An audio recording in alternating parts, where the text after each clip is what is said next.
Welcome to the Foster Friendly Podcast, where we come together to make a difference in the lives of children in foster care and the families who care for them.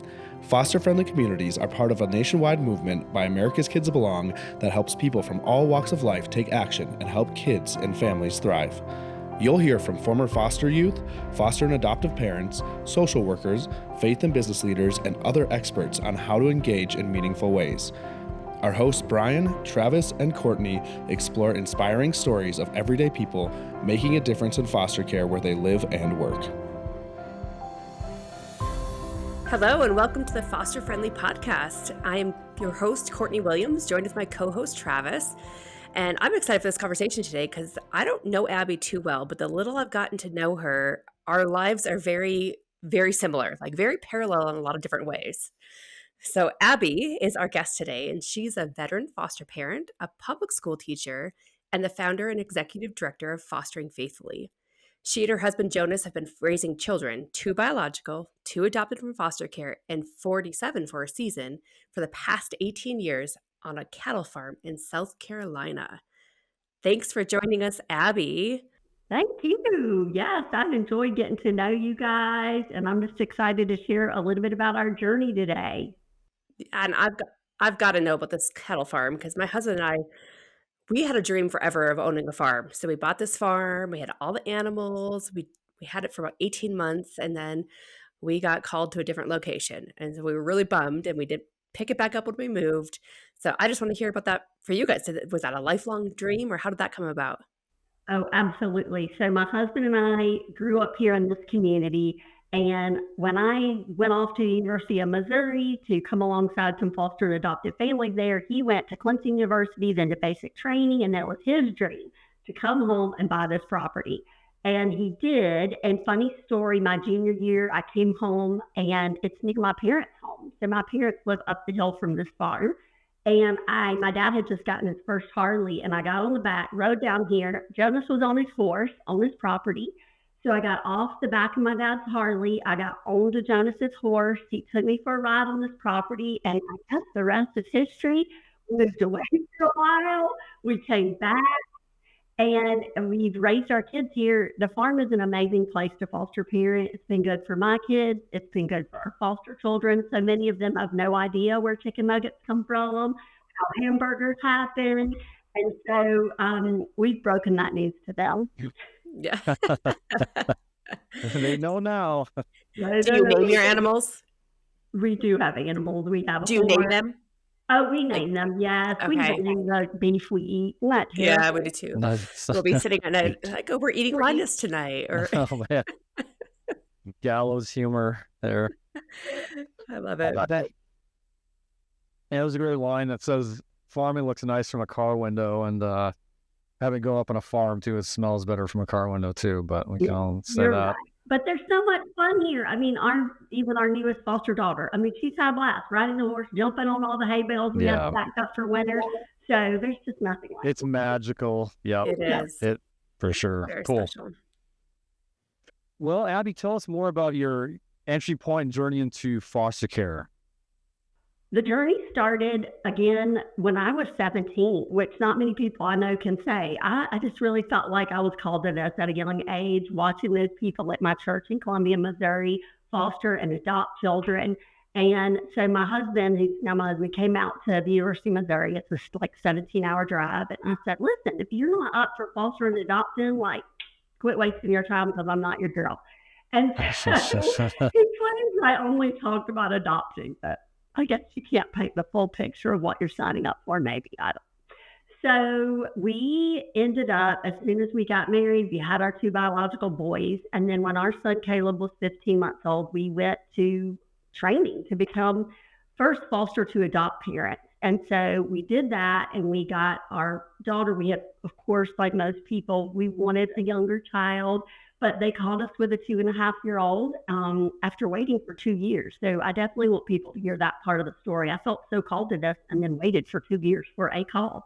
And so we adopted her, and we did the foster to adopt plan. And so we were close with her foster family. And so after about 1.5 years, we said, we can do that for another family. We could foster.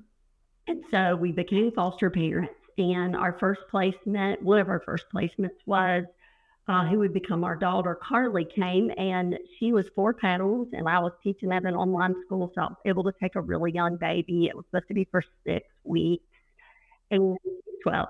And so we ended up giving her to relatives at the 9-month mark, and I thought the grief of that may kill me, because we got her at 10 days old and gave her to family in North Carolina, and through a turn of crazy events, they called us back and said, she's coming back into foster care. You know, do you want her to come home? And I was like, oh my gosh, yes, we're dying out here.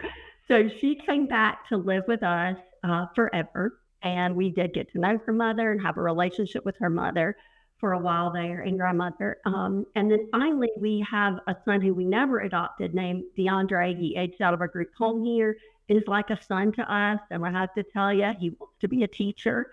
And all 4 of us that co-parent DeAndre are in education, so we couldn't be prouder of him. He's working on his education degree, and we just can't imagine our lives without all these children. Wow, that's incredible. And you're still fostering today, right? Yes, we took a new placement about 2 weeks ago now, so she's going to have her first family visit today, and will be dropped off. About the time I'm done with this, I'll take a few deep breaths, and we'll see. Visit days are hard, so we'll see how this afternoon and evening goes for her. Well, I was laughing because also when you were telling that, because Courtney does have, like, she is like a mirror image of you in some ways of her own story with the line that's out of her fostering, right? On first date or first date. Listen, they need to know. Yeah, I agree. I told my husband I was going to have 27 kids, and I was totally just joking, but I was just curious to see like what his reaction would be, and he passed the test. So that's awesome. 60 kids later, right? So, yeah. So great. So yeah, thanks for sharing a little of your entry point and your family's journey into foster care. We're going to kind of pivot now into your actual organization, Fostering Faithfully. This is an organization you started, and the mission is to build a healthy ecosystem of support in your community for foster families and the children they love. It sounds very similar to our mission, America's Kids Belong. However, we aren't on the ground, so to speak, kind of resources and supporting, doing the actual support and training, but we connect people with organizations like yours who are, so that folks can foster longer and stronger, as we like to say. And for us, that's primarily the Foster Friendly app. And then we've also have resources like this podcast as well to help. But tell us a little bit, Abby, about Fostering Faithfully and kind of more about that. Right. So it really began when I moved back here to South Carolina. We signed up as foster parents. We showed up at our first foster parent association meeting, and I was pretty shocked. There were about 3 to 4 couples there, which we're here in the Bible Belt, and I thought it would be packed out, And so I was back in a very religious community, so I thought it would be packed out. And there were foster parents there trying to earn mandated training hours, wrangle children, those kinds of things. And so I really just couldn't sleep at night. And I'm thinking, I know there's got to be more than these 4 couples in this community who care about foster children. And I was so right. Our community is amazing. And once we showed them tangible ways, like, here's what we need help with, they jumped in. And so we started with this crazy foster care lady, I guess they thought, when I started calling them, like, we started with, can you help us provide childcare while foster parents train? And everybody's like, we can do that. And here we are close to Clemson. So we had college students coming to help us. And then some community churches came alongside us. And then I was like, well, could we also feed them dinner? So we started feeding foster parents dinner. I started doing a lot of speaking, cold calling churches and saying, hey, would you let me come share about foster care? And thankfully they did, even though nobody really knew who I was. And then in 2015, a lot of the original people I had gathered up, we decided to have this huge event at a local high school called Fostering Hope. And basically a miracle happened. We had so many new foster parents. It was unbelievable, the number of foster homes we suddenly had in our community. And so at first it was all these 3 or 4, 5 core people, which, by the way, are still on our board today. Oh, cool. Yes. And they were all calling us, and it was crazy. And we realized, oh my gosh, we can't do all this ourselves. Like, we've got to build a better team around these people. We've recruited them, and now we need to be there for them in super tangible ways. And so we started facilitating a support group for foster families at my church, and we just started growing that support group. And I tell you, as we recruited foster families, they recruited their friends and their churches, and the movement grew. And we're just still a super close, very united group. When someone gets on our private page or someone's struggling at support group, man, support and help is there for them. And it's just been such a beautiful thing for me to see the realization of this dream. We started in our small town, and now Fostering Faithfully serves 3 counties, Oconee, Pickens, and Anderson County. We added on in the past couple of years. Jason Johnson, and I know you guys believe this, said not everyone can foster, but everyone can do something. And that's just been one of our core beliefs too. And so in 2017, we became an official nonprofit so that we could not be crazy people saying, hey, can you help us buy car seats? Could you help us buy cribs? We need 3 new mattresses. And so as we became a legitimized nonprofit, doors just opened for us. And, we support kinship caregivers, and that's been a good adventure as our states move to really encouraging kinship caregivers to step up. I'm really glad we could be there for them, because that's really hard when you didn't sign up to foster. So we have 2 resource centers, fully stocked diapers, wipes, clothes. We do shoes a couple times a year, new shoes for kids in care, recreation scholarships to let them play sports, go to camp, have on field trips, and then y'all are gonna laugh, but we've spent over $24,000 just feeding foster families the past few years. I believe it. Yeah, at events, catering in their homes, people with placements. Everybody's got to eat, so we can feed them, and they're thankful. We get the most feedback on that. They're very thankful for food being delivered to their homes. Yeah. Wow. Yeah. A lot. That's awesome. It feels like a all-encompassing organization to really support these families and the kids that they serve. It's beautiful. And you mentioned there's a lot of different facets of it, great initiatives, support groups, meals, shoes, covering tutoring costs. The list goes on and on. When you kind of think about your organization as a whole, what's the one thing that you're like, I am most proud of this? And well, why? For me, it's definitely birthday sponsorships. As a foster parent, I can remember. So we've had a foster child arrive here on his birthday, the day of his birthday. That's really sad. Yeah. And the days that I wake up foster children on their birthdays or tuck them in at night on their birthdays are the most sobering days for me as a foster parent. This shouldn't be like this. This shouldn't be what's happening in your life. So for me, it's very important that we do a great job honoring foster children on their birthday, showing them that they're valued and special to us. And so we provide all our families birthday scholarships. So many of these children, they've never seen a cake with their name on it, made just for them. Or we have teens who want to go to Big Air with all their friends, or go to a fancy, nice restaurant with their birthday scholarship. So just giving kids opportunities to have memorable parties and invite their friends to them. And many of our foster families they invite biological families, guardians, siblings, and other homes. And that's not cheap to take everybody bowling. So I love that we can help them. That's so cool. That is awesome. Yeah. Lots of people do Christmas stuff, so it was really important that we do the birthday well. Yeah, could there be a bigger way to honor the life of anyone, and to give dignity and just to say how much you matter than a birthday like that? Absolutely.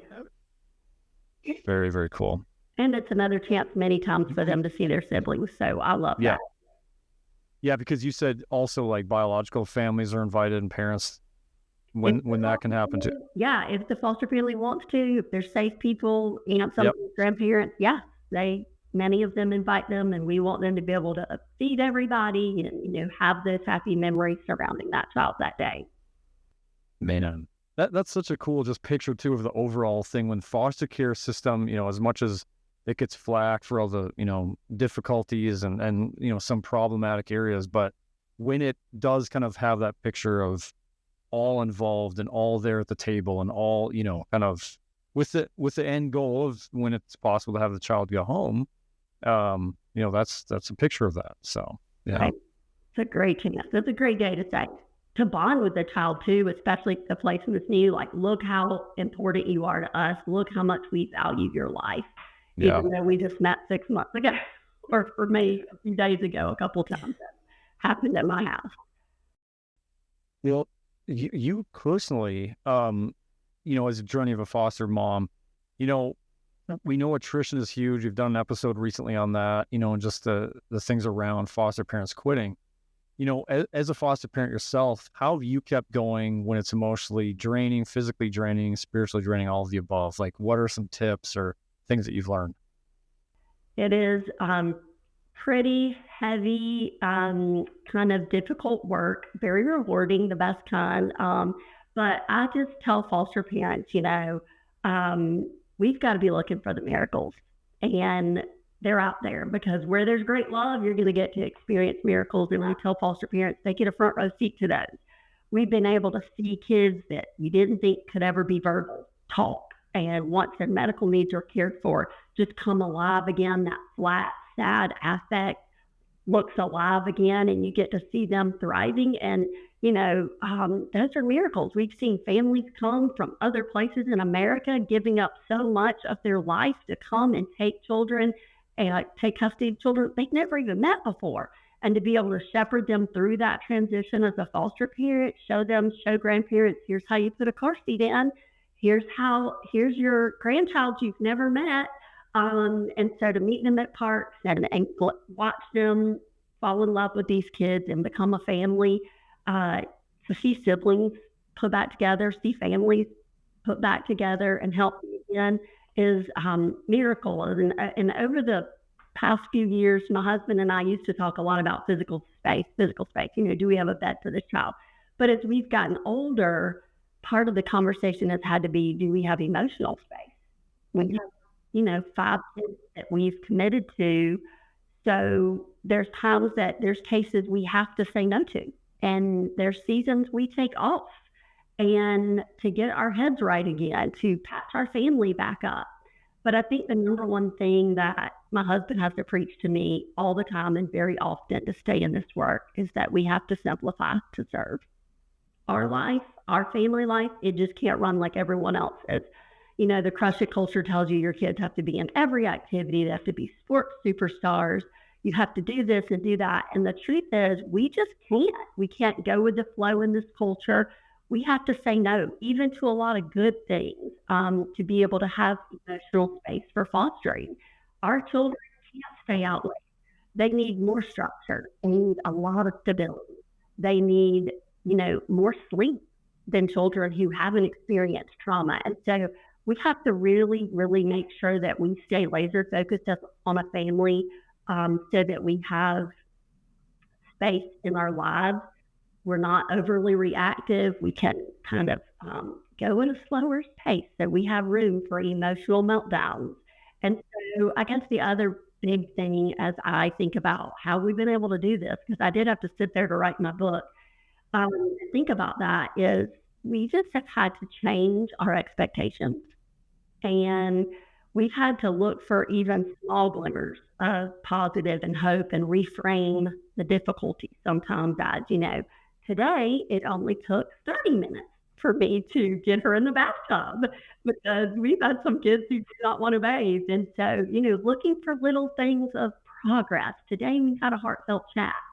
Today it wasn't screaming at bedtime. She seemed peaceful. Today we made a C. And I'm a teacher, and it's been hard sometimes to be like, celebrate that C. And so I think there's a lot of unmet expectations that could take people out of this work. And so I think we have to have realistic expectations for ourselves, for the kids we're serving. I haven't always been the saint that I wanted to be. And so to lean in and say, I've got to learn, I've got to get more tools. I've got to figure this out. It's been part of my journey. And again, just looking for small glimmers of hope and healing, and also just measuring progress with a different stick. Like, looking at women differently, you know?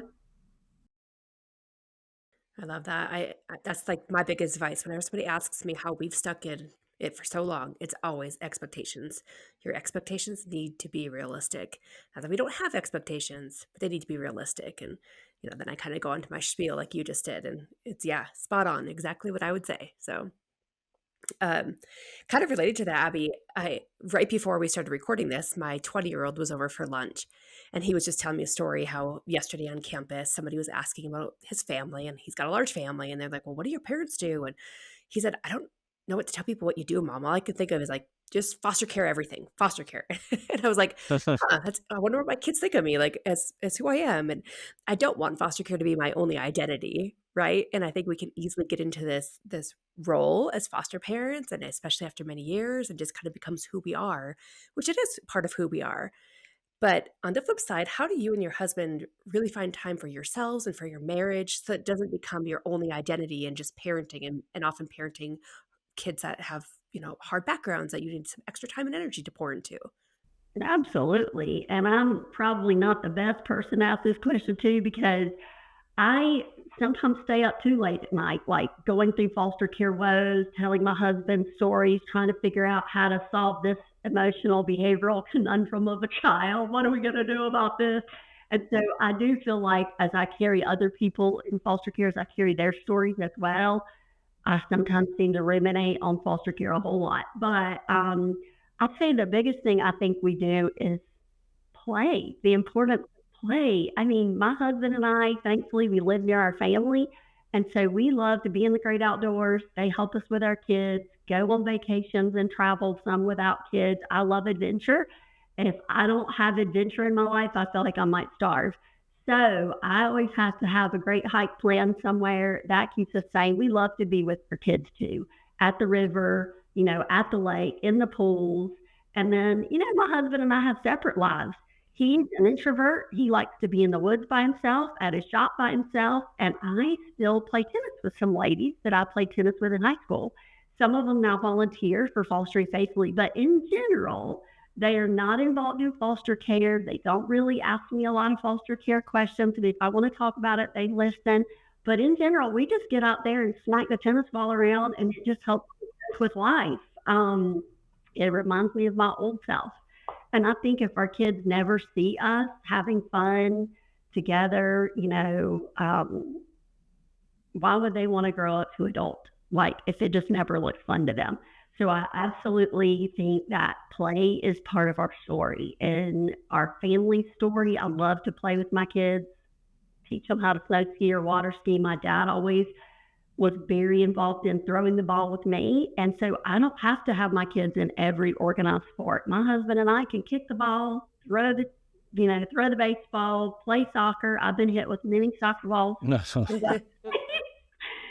in general, we just love play. And I think that that's been good for us as foster parents, and just as, a couple. We love to take our kids down to the creek here. At the creek, kids can't mess anything up. There's no rules they have to follow. So I'm just a big believer in free play. And I think that's what keeps us sane. Yeah. Fun. It sounds fun. Having fun. Yeah. Well, I love it too. Play is such a good word for this. And I think that, and that cuts across so many different things, just even if you're not fostering, play is important as adults. We need to have those outlets and a different identity than what our work is, or those types of things. And I imagine too, in your experience, you've seen a lot of times where play has been disarming for some of the kids that have come in, and just seen sort of like, hey, these guys are fun. They're fun as a value. And, maybe a guard comes down, you've kind of seen through the years where that's happened, where, through play, or watching you guys play. Yes. And especially I find a lot of them have had playful mothers, but to have a dad joke with you, at first, some of our female young foster, children might have been afraid of my sons, my older sons and my husband, but then to see them get those dad jokes and, all that physicality of play that dads bring to the picture has been really good and helped these. That's cool.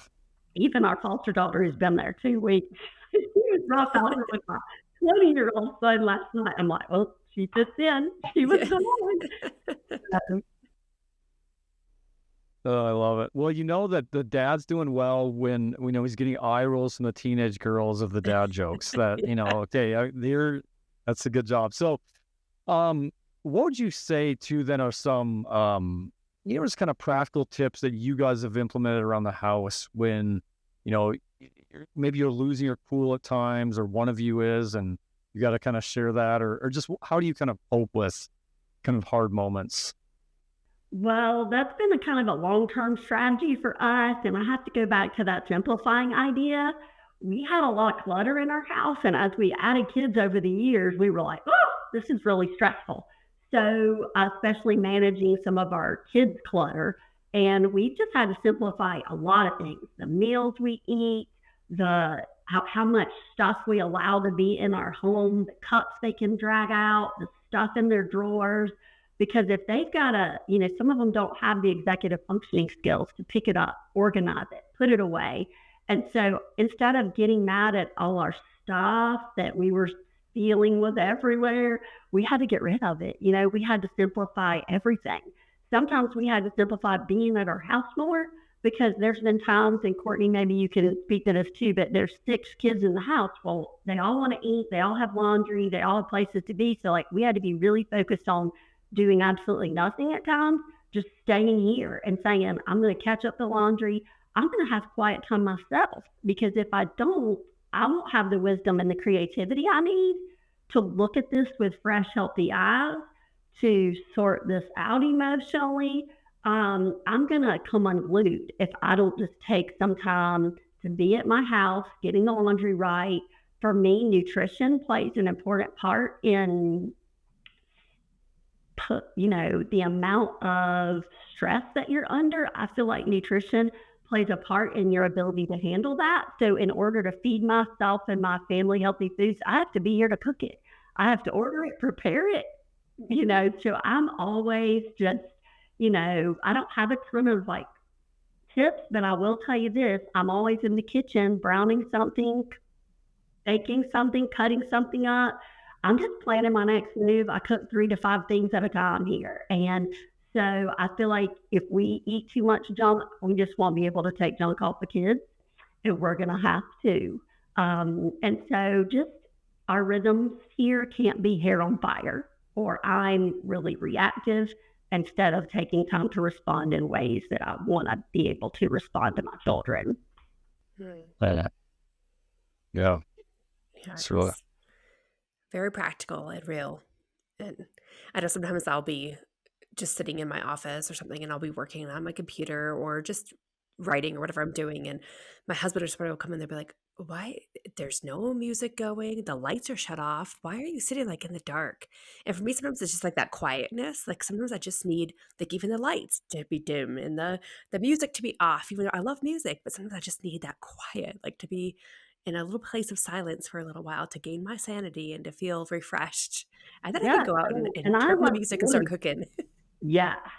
Yeah. And reading is really relaxing and helps me cope. I love to read. So that also, I have barricaded myself in rooms with, children with books, so I don't lose them, but I need my 15 minutes of just.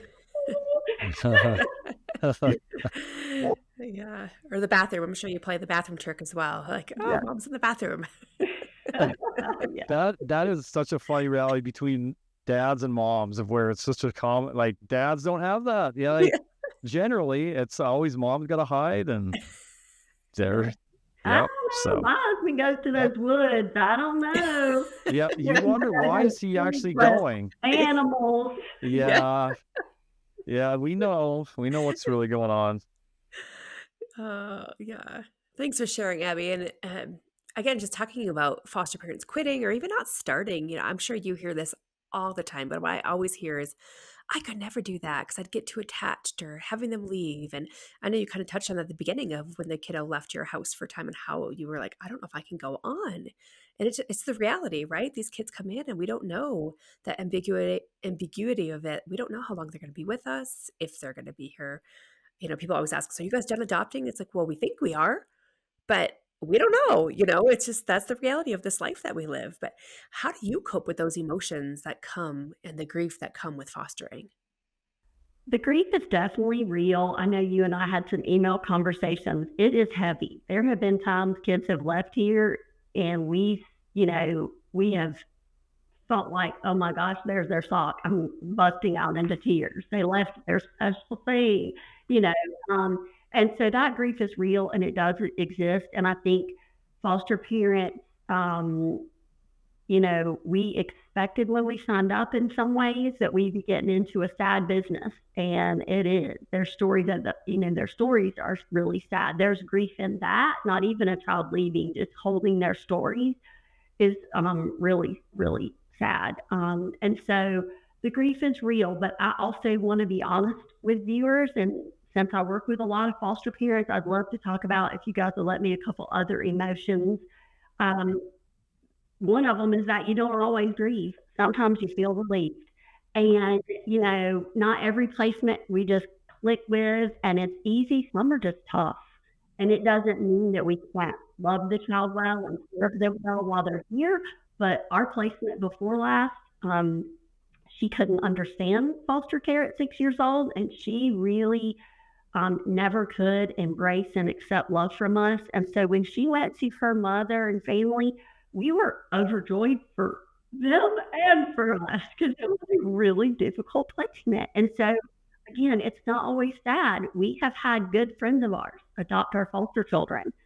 That wasn't it was sad, tragic ending. Every adoption is in some ways, but it was easy to hand her to friends who already loved her, already knew her.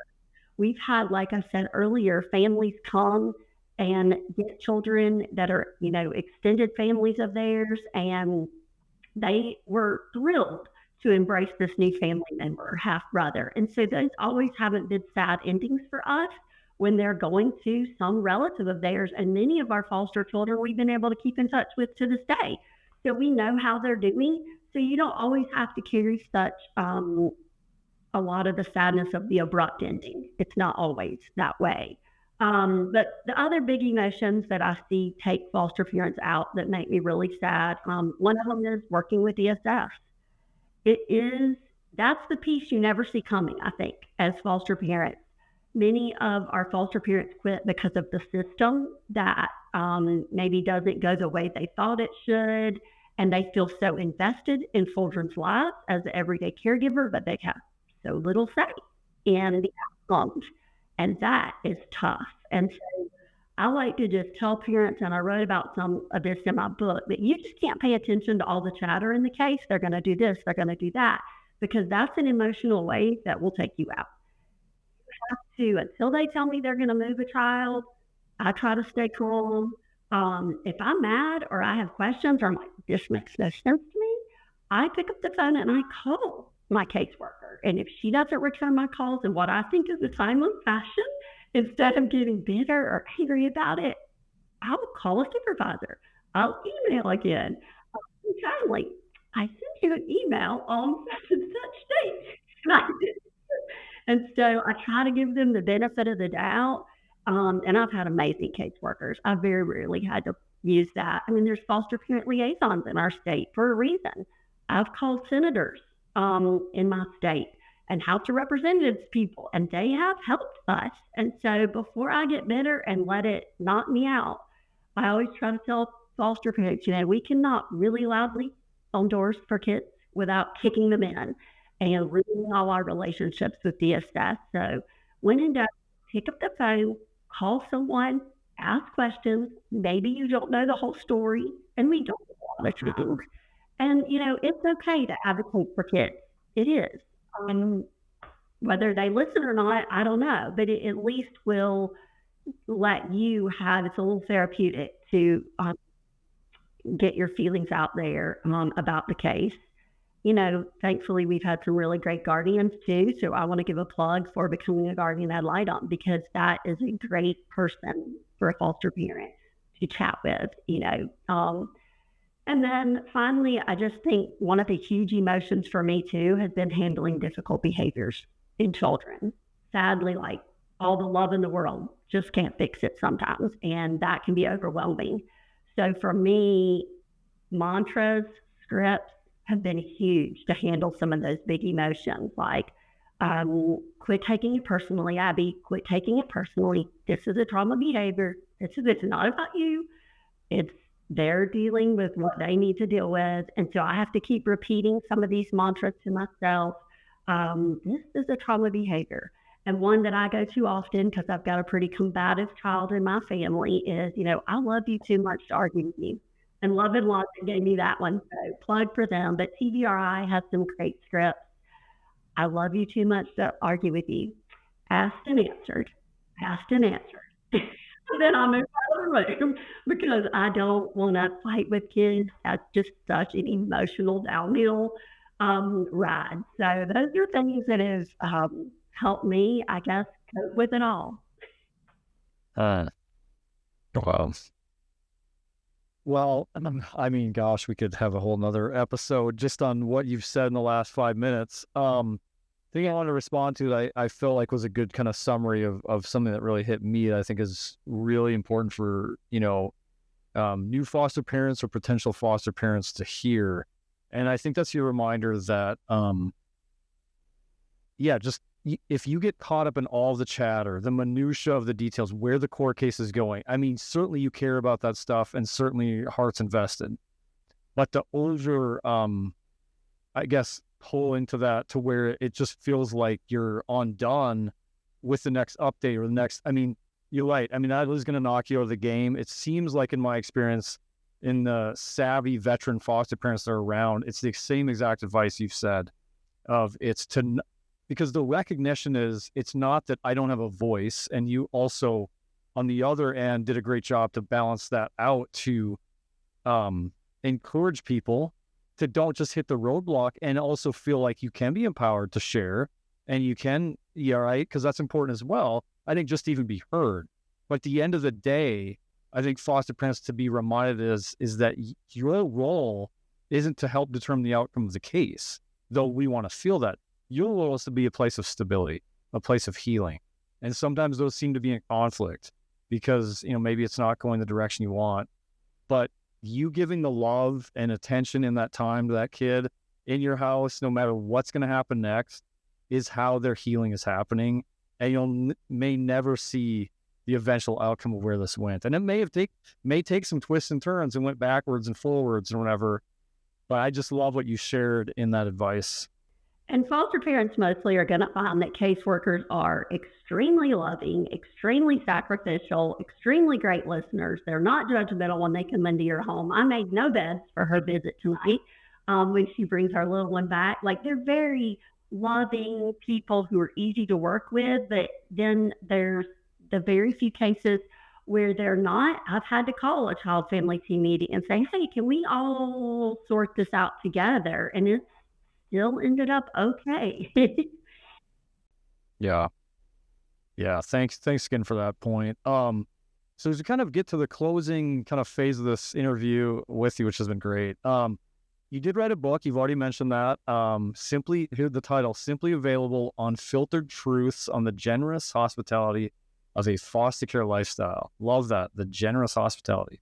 What is your, in a short way or whatever here, what is kind of the elevator pitch, or what is the snapshot of that message in that book?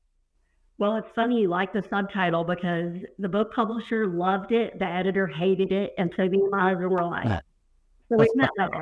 And so we titled the book Simply Available because I truly believe that's all we've ever done is, there's nothing remarkable about our family in any way. We were just willing to work and willing to make it work. And so I just write about how we've made it work over the years and how things have changed over the years. I got really sick in 2023, had to take a year off of fostering. And I said, if I'm going out of here, I want to write down everything I think I've learned the hard way. I certainly learned tons of stuff, every case, from every child, from every caseworker. They all go differently. But I wanted to write down things that I've learned the hard way, things I felt like it's made it work for us. I wanted to write down, some of the fears of foster care, just have it come true. Other things have happened I never saw coming. that have been hard. I wanted to talk about some of the positive outcomes that I feel like fostering has been in our family and how it's changed our lives for the better. I wanted to strategize about, how are ways that we can keep showing up for kids even when it's difficult, and just really pragmatic things I've learned along the way about court, different things like that are in the book. And so I hope I was pretty honest about how hard it is. I never want to be one of those recruiters who's all, everything's just wonderful in foster care. But I did want to make it really evident to people the joys that foster care has been in our life and with the children we serve.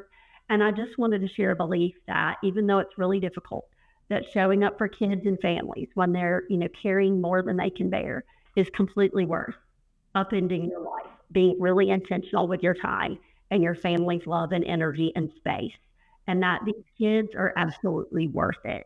And I hope that was crystal clear in my book. Wow, that's my husband and I call it the interruptible life. We want to live a beautiful, interruptible life, and that's kind of what you just explained, like that. Opening your home, opening your doors, having that generous hospitality is all about being willing to be interruptible, right? Interrupted. And it's scary. I don't know about you, but I've done this lots of times. Had strangers come and sleep in my home, and it's still scary. It requires a certain amount of bravery. Like, I don't know what this is going to be like. Even though I've done fostering, I've never fostered this stranger. So that's why the generous hospitality piece for me is like, you don't know. You're just swinging that door open. So I don't know. Not just a child, but sometimes to their family, So we swung it open again. We'll see how it goes. Oh, Abby, thank you so much for joining us in this conversation today. Loved hearing your insights as we kind of talk about foster parent attrition and why we're quitting, why we see that happening, and how we can stop it from happening as much as we can when we can offer some advice and support to those families. But we like to answer this question at the end of a lot of our podcasts. So Abby, can you tell us, how would you finish the sentence? What kids in foster care really need is a chance. Kids in foster care need a chance to go to a family for a season where they can be a kid again, have fun, have experiences and opportunities, be celebrated, honored, and loved, have full bellies. My foster daughter loves, and so many of my foster children have loved to be tucked in at night like a hot dog. I tuck them in, put ketchup on them, and, all the things. And she'll say, "You didn't put onions on me tonight." And I'm like, "Oh." And so I put onions or chili on her, and all kids deserve that. All kids deserve a chance to have a parent that makes them feel loved and gives them safety and stability. And, every child really needs that, but foster children especially deserve it. Again, talking about foster parent attrition and why they're quitting and what we can do about that. Abby, you shared, it's funny just listening to your answers today because it's very in line with a previous episode we did. In episode 31, we talk about the three hosts. We talked about foster parent attrition and the reality of foster parents quitting and what we can do about it. So again, I just love your conversation because it lines up perfectly with what we shared and very much aligned and seeing the bigger picture and what we can do to support foster families, to love them, to also encourage them, to tell them it's okay to take a break. You said that very clearly. I said that, in my answer to that question, like, it's okay to take a break. It's okay to breathe. But how can we continue this generous hospitality and how can we get foster families to keep on going? So thank you so much for joining us and sharing those things with us today. Well, thank you guys for creating such a positive and yet realistic narrative of what being in foster care ministry is like. It's important, hard work. Yeah. Yeah. Well said. Yeah. Well, it's great having you on, and thanks for all your wisdom and insights. Great. Thank you. We hope you enjoyed today's episode. If so, will you help us reach more people by subscribing, sharing the podcast with a friend, and leaving a 5-star review? If you've been inspired by what you've heard today and want to learn more of how you can make a difference for kids in foster care and the foster families where you live, visit americaskidsbelong.org. We depend on individual donors to fund our work. We'd be grateful if you would consider joining us as a monthly donor. Visit americaskidsbelong.org to make your tax-deductible donation. Thank you. Together, we can ensure a family for every child in foster care and a foster-friendly community to ensure every foster family feels loved and supported.